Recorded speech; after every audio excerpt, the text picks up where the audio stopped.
I am going to talk about how to diagnose pulpal disorder.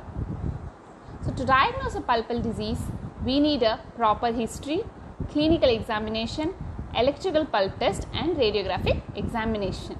All these 4 parameters plays a very important role in diagnostic process. So now we'll see each parameter separately, that how they are helpful in diagnosing, and finally we'll combine all the parameters and come to a final diagnosis. So in case scenario 1, the patient gives you a history of no pain. Does it mean the pulp is normal?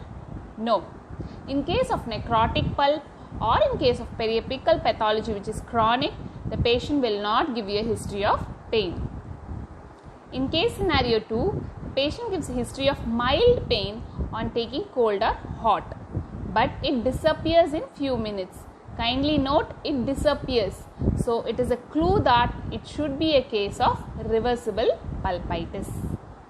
In case scenario 3, the patient gives history of pain on taking cold or hot, but it lasts for longer time and pain aggravates at night. Listen carefully, the pain does not disappear and it stays for a longer time and the pain aggravates at night.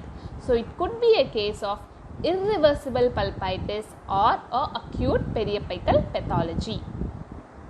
So now let us go to the second parameter, clinical examination. In case scenario 1, we see an initial caries which will involve enamel or dentine. So it could be a case of reversible pulpitis. In case scenario 2 and in 3, we see a deep caries involving enamel, dentine and pulp. So it could be a case of irreversible pulpitis or necrotic pulp. But in case of 2 and 3, if there is a tender percussion on vertical percussion, it means the bacteria or the infection has reached the apical portion. So it can't be a pulpal disorder and it should be a case of periapical periodontitis. In case scenario 4, we see there is a discoloration of 2-1. It gives a clue that inside the pulpal tissue has been dead. So it is a case of pulpal necrosis. So now let us go to the third parameter, electrical pulp test. To do an electrical pulp test, we need a adjacent normal tooth to have a baseline reading. So in case scenario 1, we took a normal tooth for baseline reading and the normal tooth gave a value at 5. But the tooth of interest responded at the value of 3 with a lesser current itself. So does it mean the pulp is normal? No. When the pulp is inflamed, the pulp responds at an earlier stage itself. So it should be a case of reversible pulpitis. In case scenario 2, the normal tooth responded at 5, but the tooth of interest responded at 8. It responded with a higher current value. So it means it should be a case of irreversible pulpitis. In case scenario 3, the normal tooth responded at 5 and the tooth of interest did not respond itself.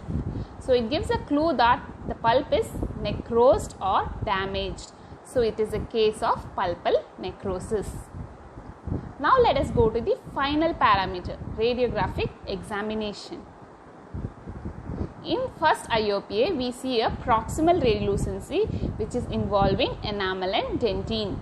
So it would be a case of reversible pulpitis. In case 2, we see a proximal radiolucency involving enamel, dentine and pulp horn. So it could be a case of irreversible pulpitis or pulpal necrosis. But pulpal necrosis cannot be diagnosed based on radiographic examination. In IOPA 3, we see that pulpal involvement is there, but you could see there is a widening of PDL at the apex. So it is a case of apical periodontitis. In fourth IOPA, we see the pulpal tissue is normal, but we have a periapical pathology. So it is a case of pulpal necrosis with periapical cyst. So now we have seen all the parameters separately. So now let us combine all the parameters together and come to a conclusion. So first let us see reversible pulpitis. So what we saw in reversible pulpitis, the pain will be very mild and the pain will disappear in few minutes, and caries, clinically and radiographically will involve only the enamel and dentine, and in electrical pulp test the tooth will respond with a lesser current value itself. In case of irreversible pulpitis, the patient will have severe pain and it will aggravate at night and it will be there for a longer time, and in radiograph and in clinical examination the caries will involve the pulpal tissue, and during the electrical pulp test the tooth will respond at a higher value. In case of necrotic pulp, the patient will not give you a history of pain, and when you do the electrical pulp test there won't be any response at all. By radiograph you cannot judge a necrotic pulp.